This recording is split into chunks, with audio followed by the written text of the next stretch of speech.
Okay, let's get on with bullet point 3 about this whole self-care thing.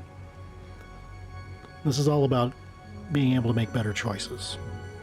Now, I'm going to make a bit of an assumption here, but if I'm wrong, please forgive me, but I think that a lot of you probably made some pretty terrible decisions in your life. Maybe you're making some bad ones now and you continue. Maybe that's part of your road right now. And that's causing you anxiety, or you're depressed about the regret or guilt you feel over some bad decisions you've made before. Maybe you find yourself in this weird cycle of wanting to do the right thing, but god damn it, nobody cares, so you just make a bad decision and then things get worse. I've been there. I've done that before. I'm sure I'm not the only one. So here's the little exercise that we're going to do. Back in episode 1, I had you take a piece of paper and write down as many things, maybe 10 things, about somebody that you love unconditionally, whether that person was a child, a family member, a good friend, somebody that you are very close with, somebody that you love unconditionally, you would do anything for. I want you to think about this person for this exercise. When it comes to making a decision, say, it doesn't even have to be a big decision. Start thinking about your decisions as if this person was asking you for advice. Say you're just completely fed up with your job, or you just had a really bad day at work or something like that, and you've just had it, and you're just like, oh God, and you just feel like you want to quit. But before you quit, I want you to think about that person that you wrote down on the piece of paper. Pretend that that person is asking you if they should quit their job. They had a bad day at work. They had one bad day at work. And should they quit their job? And have the discussion. Is this something you really want to do?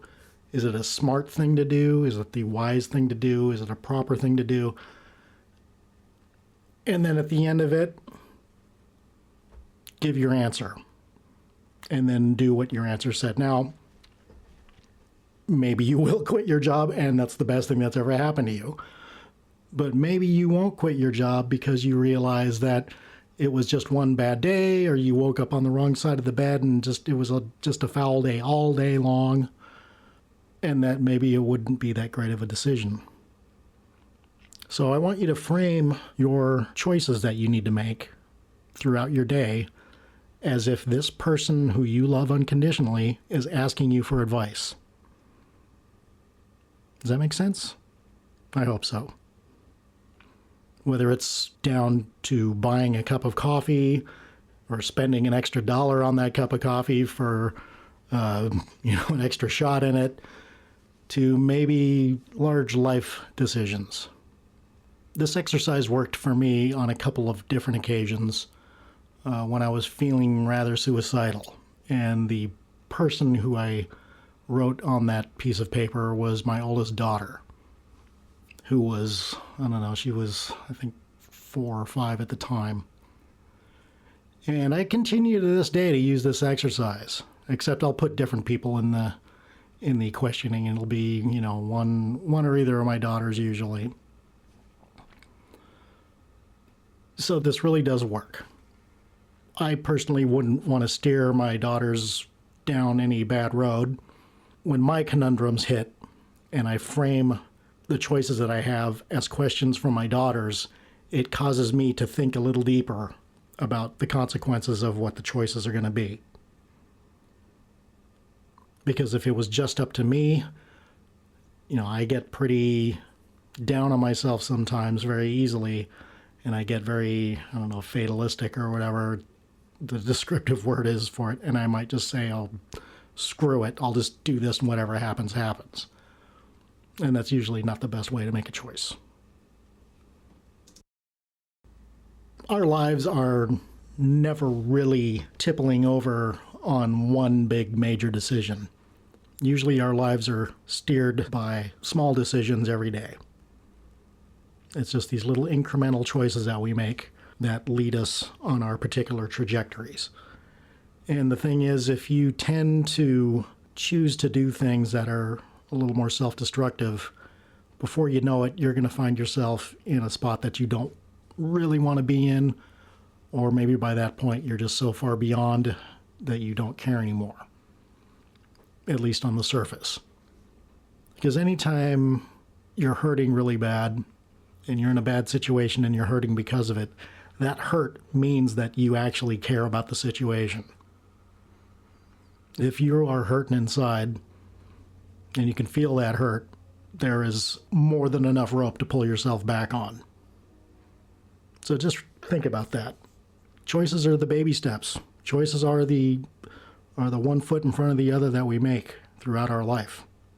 And if you start making better choices for yourself, and I know deep down inside you know what's best for yourself, we all do, then things are going to rapidly improve.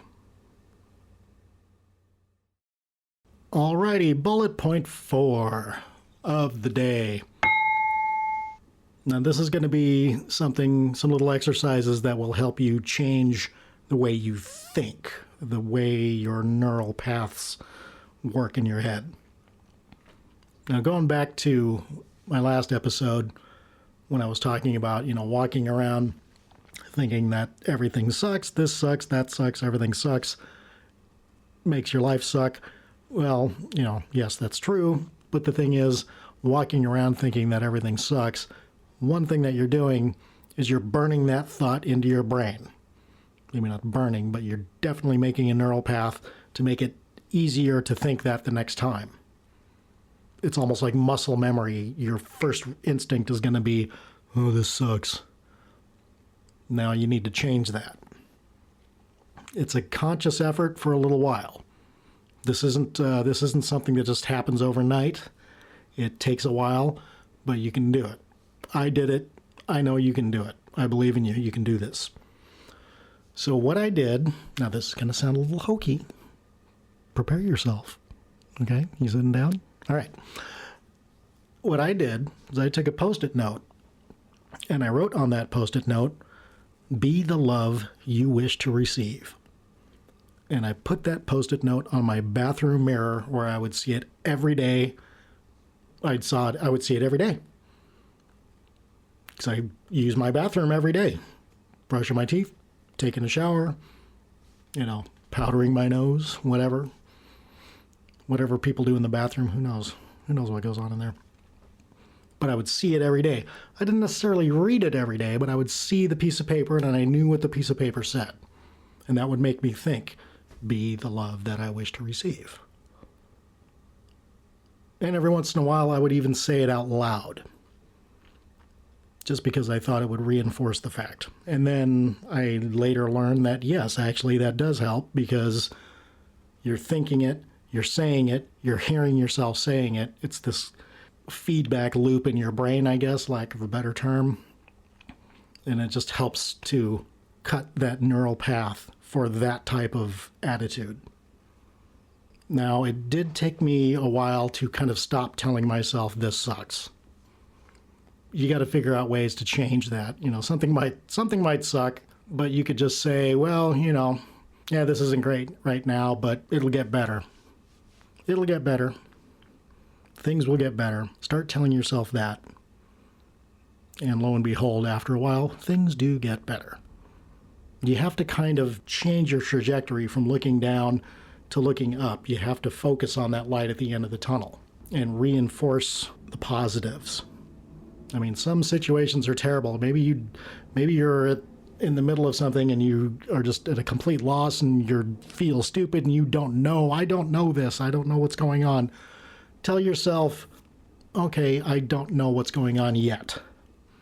I haven't figured this out yet. And maybe give yourself some impetus to figure something out, whatever that something might be. As long as you can turn everything around so you're not being hard on yourself, that is key. I mean, you have to, this goes along with all these other steps that I'm talking about. You're trying to build yourself back up, patting yourself on the back, telling yourself you did a great job, It all ties in with this neural path. You need to get your brain in the habit of being positive. And these are steps to do that. Another thing that I mentioned, I think in the first meditation episode, is gratitude. If you start your day with some gratitude and just be thankful for the things you have, thankful for whatever it might be, that can go a long way. Sure, you hit speed bumps in the road here and there, but if you're in a place of gratitude, it's like, okay, whatever, it's a speed bump. You can move over it and keep going. Okay, that's all I'm going to do today. So hopefully some of these ideas might prick up your ears a little bit, and maybe you'll try some of them out. They worked for me.